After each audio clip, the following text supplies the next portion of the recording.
ஃபுல்லாக தும் தும் சஹோராக இருக்கு. இப்போ நம்ம என்ன பண்ண போகிறோம் எனக்கோ தெரியல.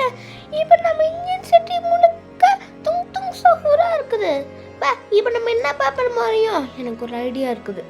அந்த ஐடியா இங்கே பேஸ்மெண்ட் கிட்ட ஒரு ட்ரக் இருக்குது. அந்த ட்ரக்கில் நம்ம தப்பிச்சு போனால்தான் வழி இருக்கும். இங்கே இருக்க ஒவ்வொரு இந்தியன் மக்களும் சந்தோஷமாக வாழ்ந்துட்டு இருக்காங்க. துங் துங் சஹூர் இருக்குன்னு யாருக்குமே தெரியாது.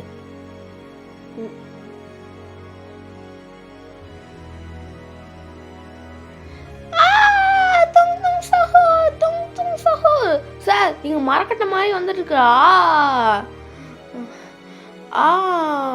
எமர்ஜென்சி எமர்ஜென்சி, இங்க மரக்கட்டை வந்திருக்கு சார். இது நாங்க பாத்துக்கிறோம் சார். இது எங்களோட கடமை சார். துங் துங் சஹூஸ், இப்ப பாருங்க உங்களை இப்ப என்ன பண்றேன்னு. Order order order order. இப்ப இங்க ஒருத்தர் ராக்கெட் வச்சு இந்த மரக்கட்டையை சுடுறாங்க. இப்ப வண்டியை பார்த்துனாச்சு. இப்ப என்ன பண்ண முடியும்? வண்டியா? அதான் நம்ம கிட்ட இன்னொரு வண்டி இருக்குல்ல. யோ, நம்ம கிட்ட இருக்க ஒன்று வண்டி தான். அது பின்னாடி இருக்க பாரு. இல்ல, நான் பவர்ஃபுல்லான வண்டி தான் இதுவும். இது பஞ்சர் ஆக வாய்ப்பே இல்லை. அப்பன்னா வாங்கலாம், சீக்கிரமா வீட்டுக்கு போயில. எனக்கு ரொம்ப பயமா இருக்குது. ஒன்றும் கவலைப்படாத, நான் வீட்டுக்கு போய் விட்டுருவோம்.